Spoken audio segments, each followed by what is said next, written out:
ढेंकानाल रे शेष होईछि विश्व प्रसिद्ध गजलक्ष्मी पूजा। लक्ष लक्ष जनसमुद्र भितरे बेस शांति श्रृंखला रे 9 दिन व्यापी मां लक्ष्मीकर पूजार मजा नेछन्ते भक्त और श्रद्धालु। भाईचारा और समन्वय सह एकता सूत्र रे बांधि रखिछि एही बड़ गणपर्व। शेष दिन रे किभଳି थिला ढेंकानाल लक्ष्मी पूजार माहौल देखंतु एही स्पेशल रिपोर्ट।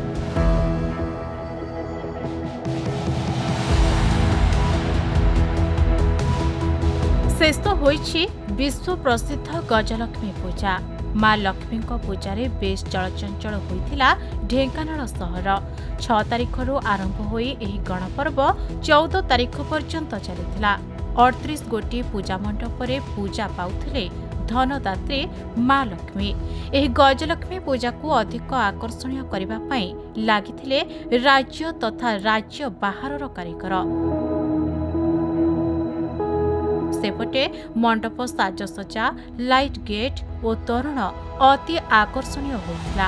चलित वर्ष गणेश बजार, लक्ष्मी बजार और कांचन बजार पक्षरु कपड़ारे 3टी सूच तोरण निर्माण होता। ता संगको 6टी बजार पक्षरु क्विंटाल क्विंटाल ओजनर आकर्षणीय चांदी मेढ़ श्रद्धालु को बेस आकृष्ट करथिला। एहारे भितरे मुख्य आकर्षण साजिथिला कांचन बजार प्लाटिनम जुबली। बहुत एंजॉय करू प्रति वर्ष लक्ष्मी पूजा रे मो फैमिली सब आसु बुलिया पई बहुत एंजॉय करू आउ ए थर को भी बहुत एंजॉय करछु। बट 9 दिन होचे थर को सबले 11 दिन हुए 9 दिन होची तो टिके भल लागुनी जल्दी सरी जाउची बोली। बट बहुत भलो क्राउड अछि।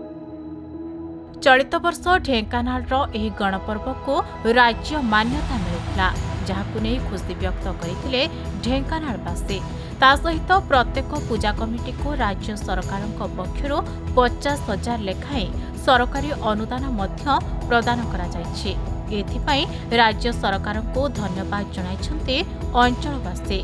10 किलोमीटर व्यापी रंग बेरंगर आलोकमाला रे झलसी उठुथिला ढेंकानाल सहर।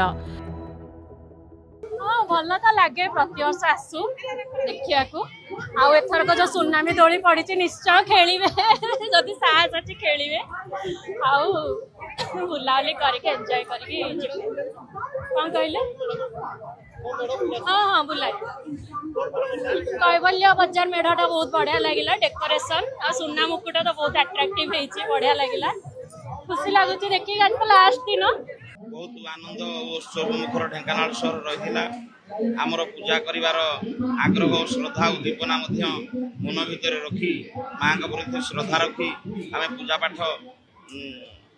बहुत जोरसोर रे चलू, किंतु बड़ दुखर विषय परितापर विषय जहाँकि आ खूब कम समय पर आज रात्रि मध्यरात्रि माँ विसर्जन कार्यक्रम आरंभ हो तेणुक मन मध्य दुख आसी पहुँचला। लक्ष लक्ष भक्तों समागम को सुपरिचालना सह आईन श्रृंखला परिस्थिति और ट्रैफिक मैनेजमेंट निमंते जिला प्रशासन, पुलिस प्रशासन और मिलित बजार पूजा कमिटी पक्षरु गुरुत्वपूर्ण पदक्षेप ग्रहण करा जायतिला।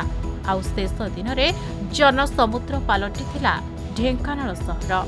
ढेंकानाल लक्ष्मी पूजा ओडिया कला, संस्कृति और परंपरार बड़ निदर्शन, जहाँ लोकों मध्य भाईचारा रखिबा सह ओडिया संस्कृति और परंपरा को उज्जीवित करिछि।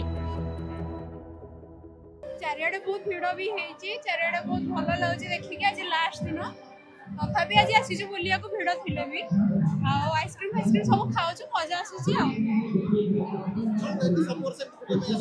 हाँ सब वर्ष सब दिन बुलु को गोटे दिन भी रहिया के छानी कारण भलो लागे चारियाडे बुलिबा। गेट फेट लोकों का आकर्षण जिनस पत्र बहुत भल लगे। प्रति वर्ष आम आसिक देखु आज दुख लगुच आमको माँ काली पलैबे आमको बहुत सारा दुख लगुच बहुत भल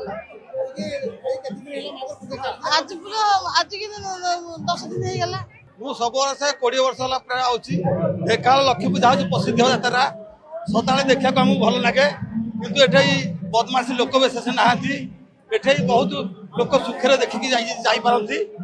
हेतु देखो एई ठाकुर को देखिया को हमको बहुत भल लागे। ढेंकानाल हरेकृष्ण राउत को रिपोर्ट, खबर ओडिशा।